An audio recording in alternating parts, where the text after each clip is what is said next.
Hey y'all, and welcome to Monter's Market. This is going to be an extremely sentimental video. Everything that I'm making in this video is for either someone that has recently passed away or someone who is nearing passing. So it is going to be very sentimental, very emotional, but one of the most absolute fulfilling things that I have ever done, or three of the most fulfilling things that I have ever done, should I say.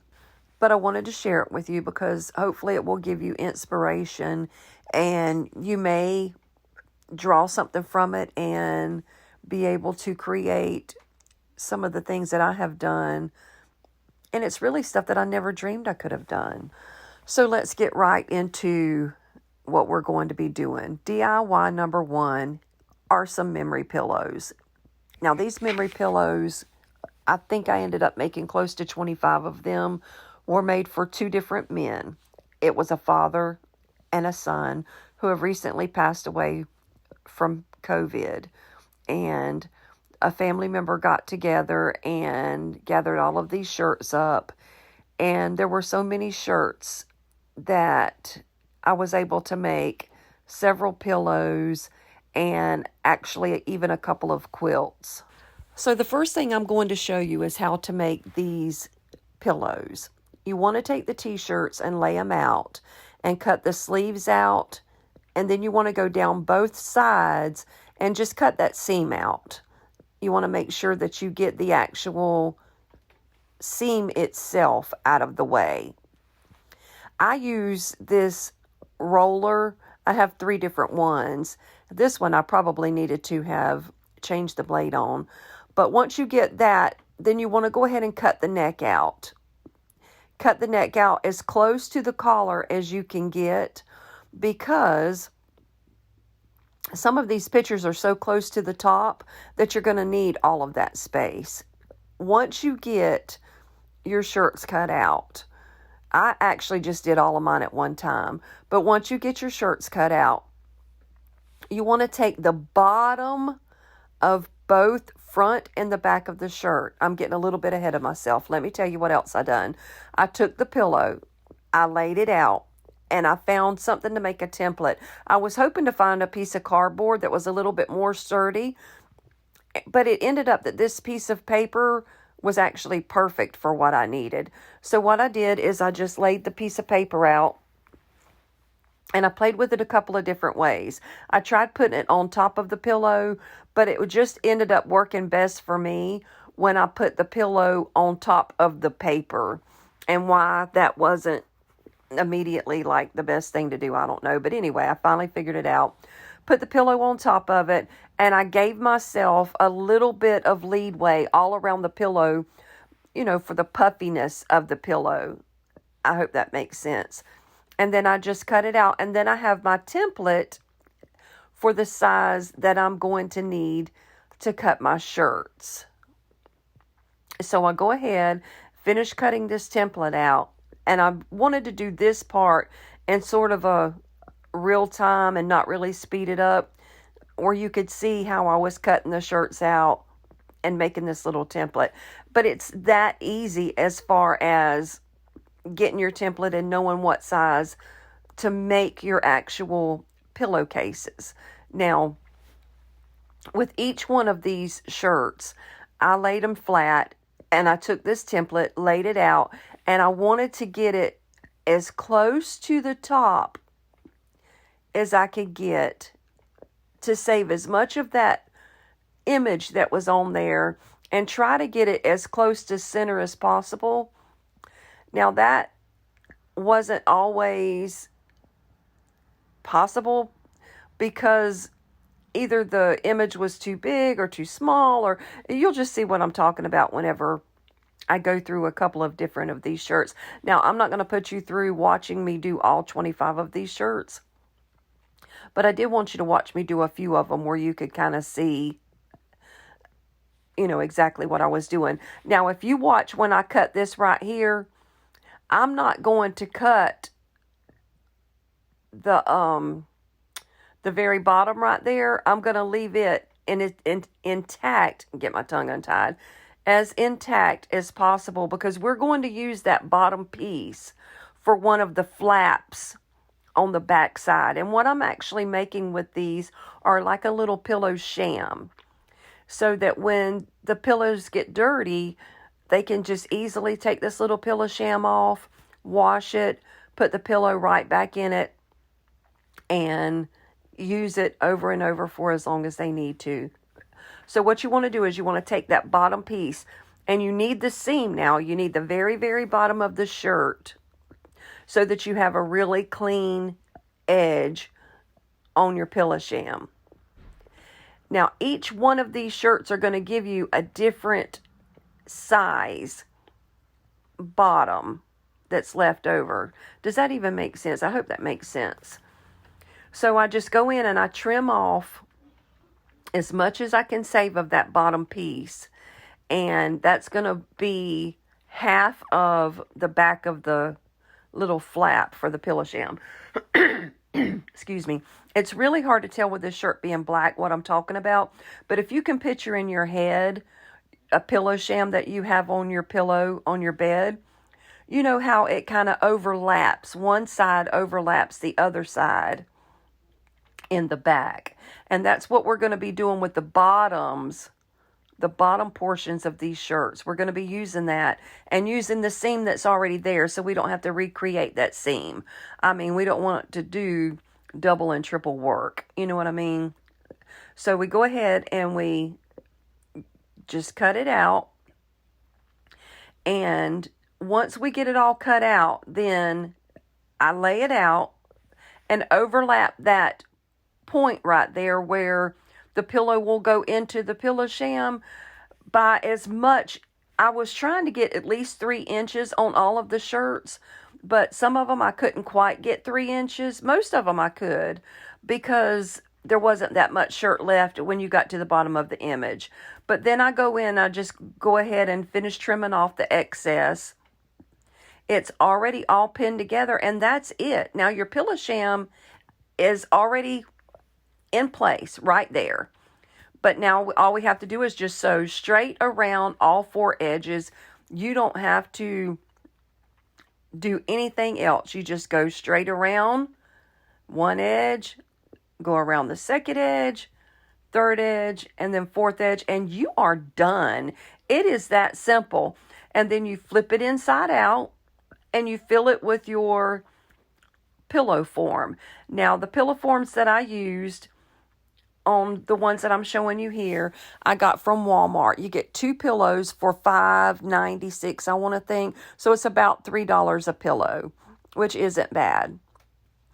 So you want to take your pillow sham and flip it inside out, taking your fingers and, making sure you get those corners really, really poked out where they're kind of sharp and, they just look really good and just makes it look kind of finished. So once you get it flipped inside out and get it all together, you've got your form.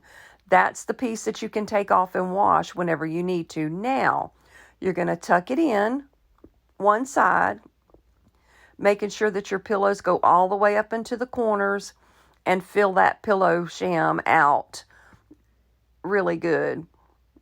And then you bring it over just like you would any pillow on your bed. And now you can get a little bit better idea of how that flap works right there. See that? How it goes up under. I like about a 3-inch leadway right there where it doesn't gap open and show your pillow. And that's it. I mean, how much easier could that get? And now you have a pillow that is made out of a shirt of a loved one who is no longer with you, that they loved their shirts. And this particular fella right here loved his Harley Davidson. He loved his bike. That was one thing that he loved to do. Here is a picture of, not a picture, but a sample of the pillows. You get 2 of the pillows in there for less than $6. So it's really a bargain. And now these pillows, I wanted to show you this. You can unzip it, and it's just a polyfill.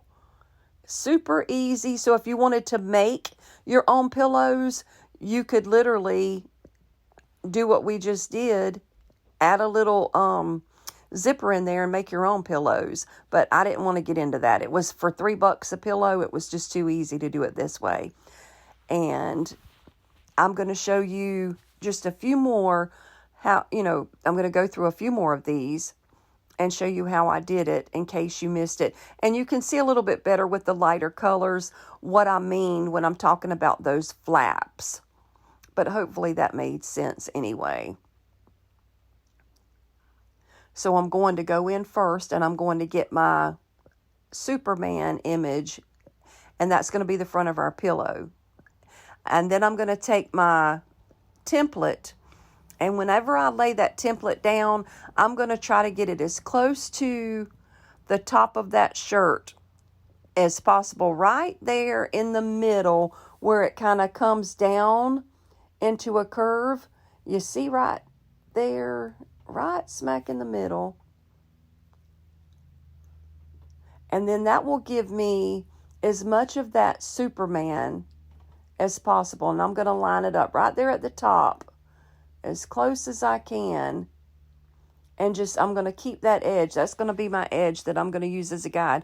Now I'm going to fold it in half and find the middle of my Superman, because I want that pillow to be as even as possible. So when I find my middle and get it laid out, then I can open my template back up, still trying to keep it in line with that very top middle piece right there. Because like I said, I want as much of that Superman emblem in the shirt as possible. So I try to get it as close to the top as possible, and I just keep checking it because I don't know, I'm just worried that I'm not going to be able to do it. And then I go all the way to the top and I start cutting my image out. Well, I guess I start on the side, don't I? And then I'm going to go across the top right there, all the way over. I'm doing it real careful so that I don't mess anything up. If you wanted to, you could pin that template down to your shirt to make sure it doesn't move. But that's just so much trouble. And when you're making 25 shirts, that's a lot of pinning. So I'm going to speed it up here just a little bit and show you one more time, or a couple more times, how I do it.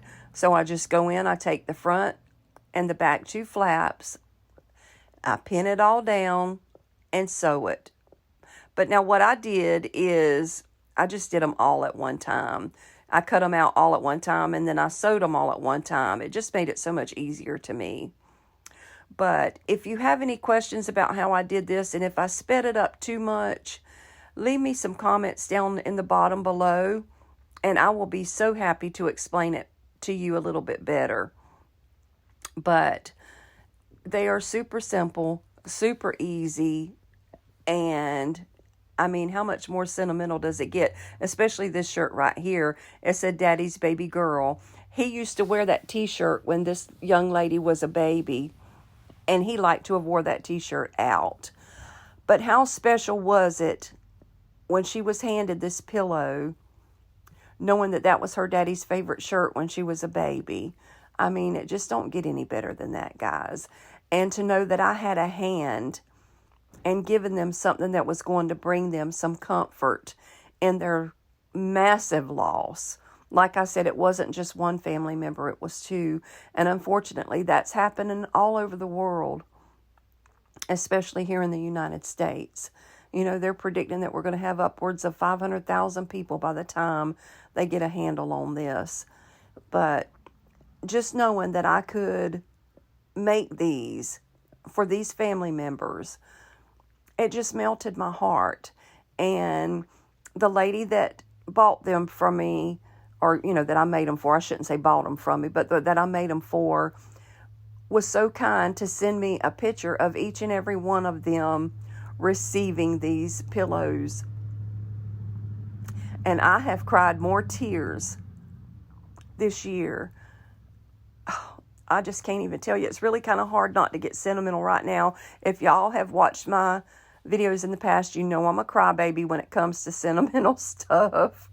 So I'm sorry for being a crybaby, but it just means so much to me that I was able to have a part in bringing some comfort and joy to these people on their very first Christmas, with it being so fresh and so new, their loss, and then giving them something that brought them back to them, if you will. You know, their favorite shirts, maybe a shirt that they had bought them is the pillow that they ended up getting back for Christmas.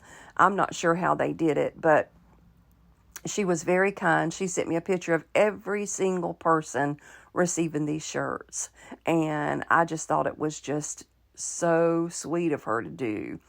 And everybody loved them, and there were lots and lots of tears, and hopefully lots and lots of comfort as they lay on these pillows at night, or hug them, or do whatever they do with them. But I was very proud of the way these turned out, and they were so super simple and easy to make that I just wanted to share it with you. You know, hopefully you haven't had a bunch of loss like they had, but if you have, then here you go. Here's something easy that you can make for your family, and or you know, even a friend that may have lost someone. So leave me a comment down in the comments below and let me know what you think about these. This one here is a little bit different. This was made with collared shirts. Now those were a lot. I didn't even want to get into that because they were a pain in the rumpus to make. But I only did about 3 of those shirts. So I just did want to include that one in there and show you that you can do it with collared shirts. But there is a lot more work into those than these right here. Now, most of these are all the pillowcase ones. But let me know what you think. Let me know if you're going to try it. And if you have any questions, please, by all means, send me a message and let me know. I would love to help you do something like this. So there were so many of these shirts from the 2 guys that we were able to go in and make these 2 quilts right here. Now, I had never made a quilt up until this point, but I was so proud of myself by the time they were done. Now, I'm not going to show you how I made these quilts because it took a long time, but what I did is I just took the images and I did 3 rows across and 5 rows down, and I sewed them all together. Once I got the top of it made, I cut out the batting, or the cushioning that goes in the middle, the same size as you see right here. I just laid it out. I cut it all out. And then I took just a black piece of material, and I put on the bottom of them. This is me laying it out to kind of see how I wanted to lay everything out. But like I said, I sewed 3 across the top, and then I did that in 5 rows. Cut the batting out, the same exact size as this. And then I took the black material and I put it on top of that, or, put this on top of those, and I cut it out. So you have 3 layers right here. You've got the top layer, which is your shirts, the middle layer, which is your batting, and then the bottom layer, which is just a plain black piece of material. And then all I done after that is I went straight from top to bottom on between the first and the third shirts. And I'll show you just a second what I'm talking about. And I just went straight down the line. And that's all I did to bring those 3 pieces together right there. You see how it goes straight up the middle right there? Once that was done and in place, it was as simple as taking the edging and going all around all 4 sides with the edging. And you could buy that edging already made at Walmart. All you got to do is place it onto your quilt all around the edge and just sew it on. That's it. It was super simple, super easy, but look at this. This is the size of a twin size bed comforter. And I was so proud of myself that I was able to do this. But I did want to show you, like with the pillows, how easy this is. Who in the world could have ever imagined that Brenda Cochran could have made a stinking quilt. And not only just any quilt, but a quilt that was made out of shirts worn by these two men that were so sentimental to their family. And now this is one of the daughters with her quilt. And I'm going to show you the other daughter with her quilt. But let me tell you something. When I got these two pictures right here, y'all, I squalled my little crybaby eyeballs out because the smiles on their faces just melted my heart. And they were so tickled to get these.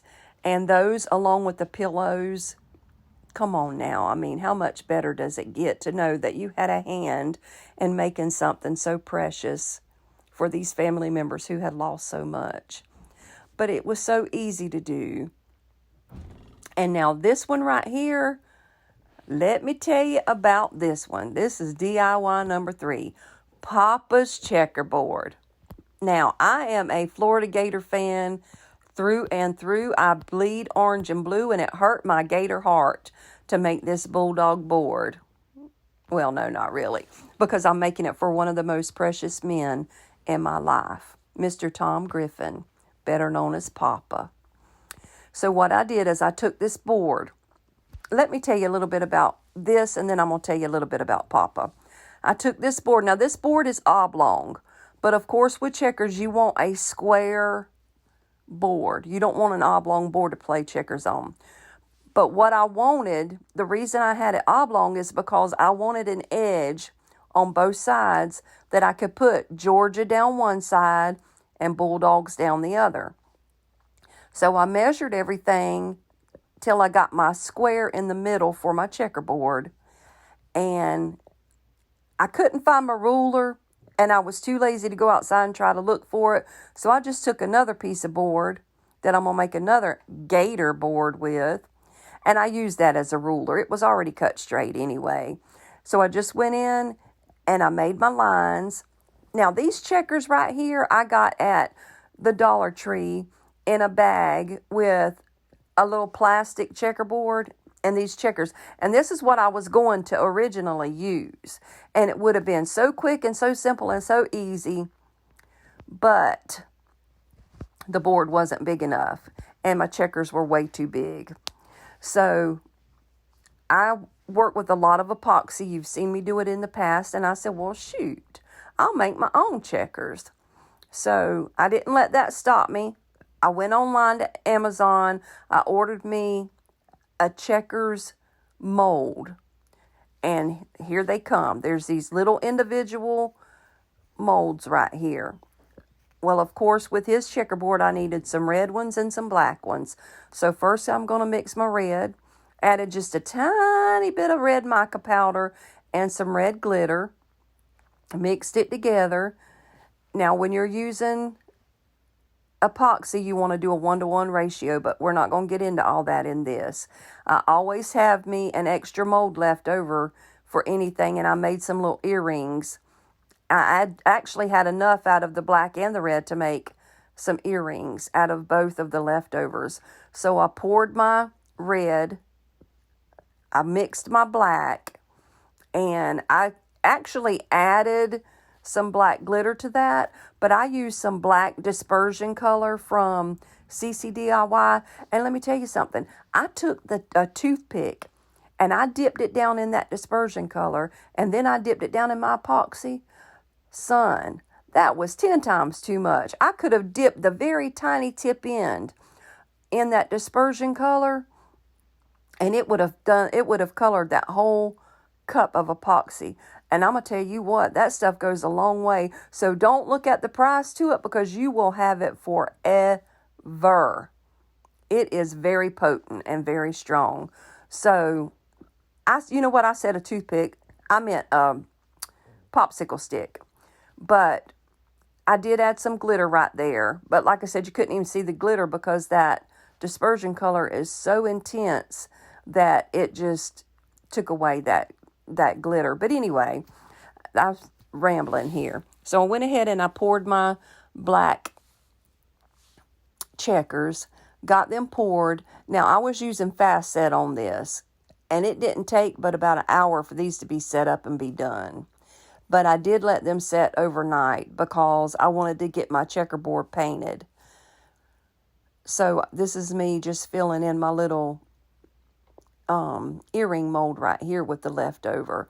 I got a little bit too much in some of these, so I went in and I took it out because you don't want your little checker molds to be too overly filled, because then your checker's not going to lay flat. Now, see the bubbles inside that right there? You want to take some heat and hit it with some heat and pop all those bubbles, because those bubbles will not pop themselves. And your checkers are going to be ugly on the bottom. Now, the bottom side that's in the mold is going to be the top side of the checker. And it actually came with some little crowns already on the checkers, which I thought was just adorable. So you might want to make sure if you're doing this that you go in and you get those bubbles out of your epoxy. So I went in and I did every other checker spot white, and then the other ones gray. Trying to keep in theme with the Georgia Bulldog black and red theme. Of course, with a little bit of white and gray. So then I went around the whole edge and I painted it red. And I wish I would have done the bottom, but I didn't, because my intention was to write a note in a Sharpie marker on that. And when I gave it to him, I was so excited to give it to him that I forgot to write the note. But I'm going to take a Sharpie over there today. I've spent every day with him. I'm going to take a Sharpie over there today. But I'm showing you right here what it looked like before I put the Georgia Bulldog stuff on it. And those checkers were the perfect size for this board. Now, even though that board is made out of wood, you would think it would be heavy, but it was not. It was super light.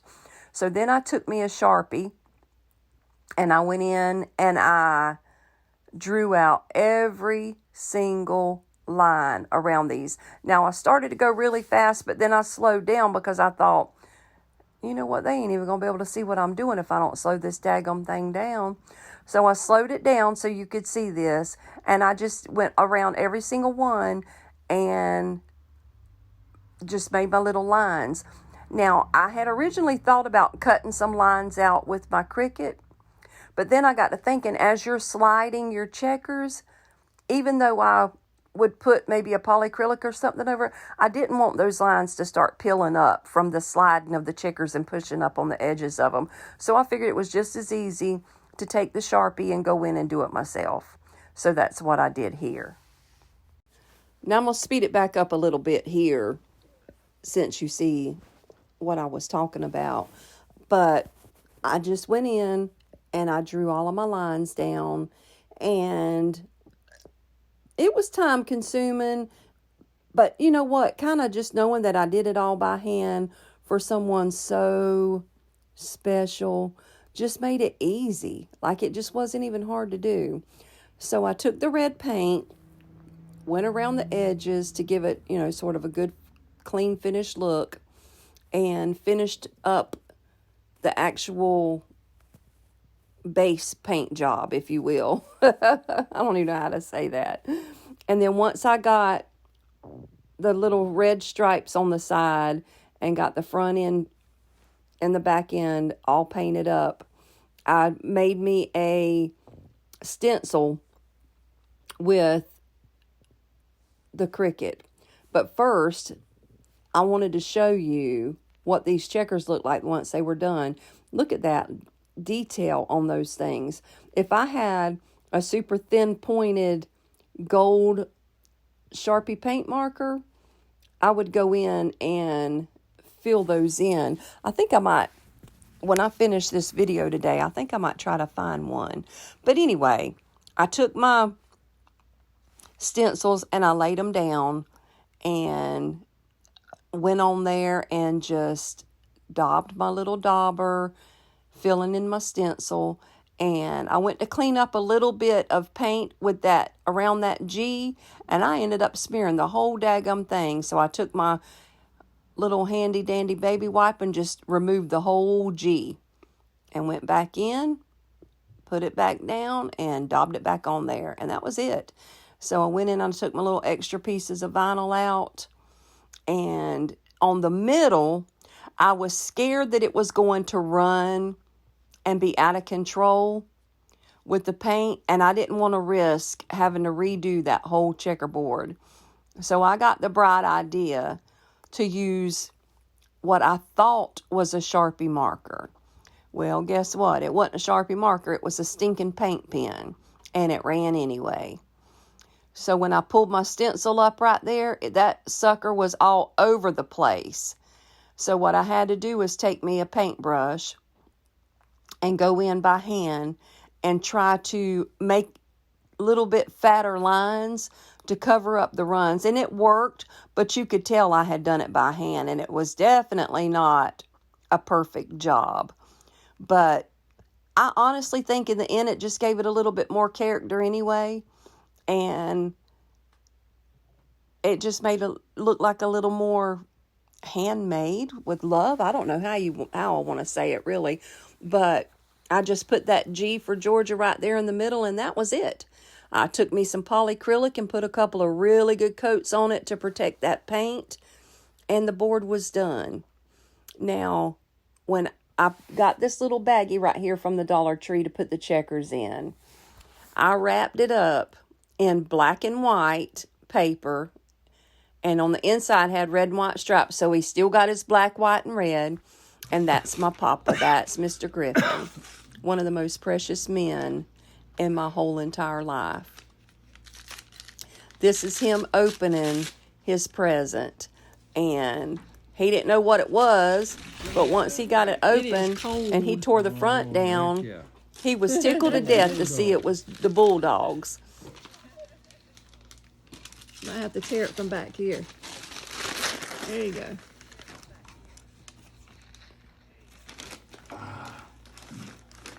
Heck yeah, Brenda. Sweet. Now where's that? Right here. Well, I made it by hand. If I can get the darn thing off.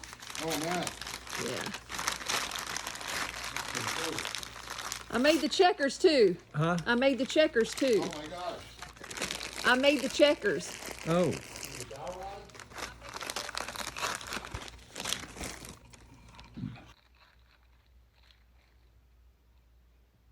Now, bless his heart, he is just as hard of hearing as he can be, and he didn't have a clue what I was saying.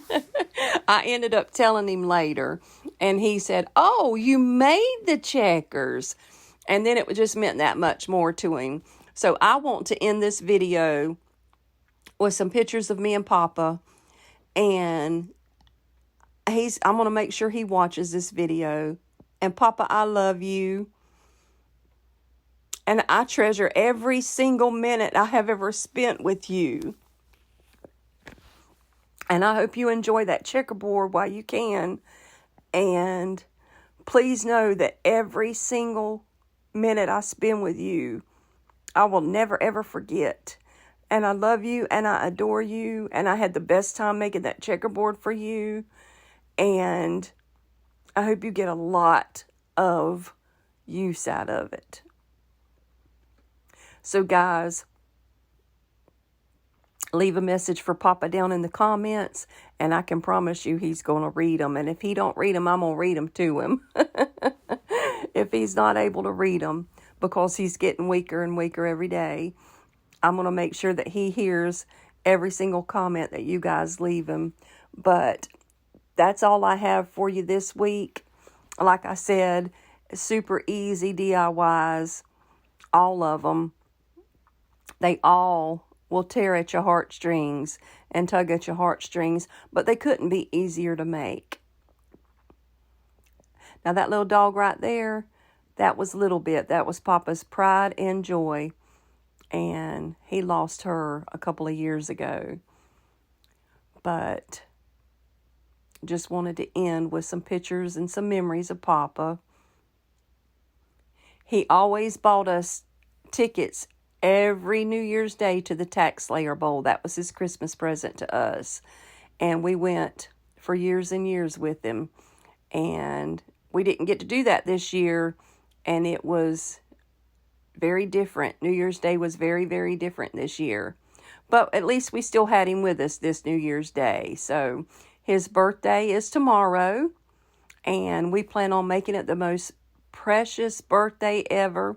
So make sure you leave Papa a birthday wish down there. And you guys are the best. If you're not already subscribed to my channel, I would love it if you would become a subscriber. If you are, thank you for coming back, as always. And you can also find me on YouTube. I'm sorry, you're already on YouTube. I'm a little bit upset right now just seeing these pictures, so I'm trying to make it through this. But you can also find me on Facebook and Instagram, all at Monter's Market. Thank you for coming. God bless you all. Please say extra prayers for Papa and this precious family that lost these two men, and everybody else in the world that have lost people this year from COVID. Now, Papa doesn't have COVID, thankfully. He's just got a bad heart that's ready to rest now. I will see you next week. And when I come back next week, I am only going to be doing one thing, and it is refinishing an old roll top desk that I bought. And I'm so excited to redo it. I bought it online the other day, and I'm telling you, I can't wait to do it. I haven't even touched it yet, so I have got to actually even get it out and start it. But anyway, thank you guys for coming. Hopefully you've already given me a big thumbs up. If not, do it now, please. I love you. Thank you for coming. See you next week.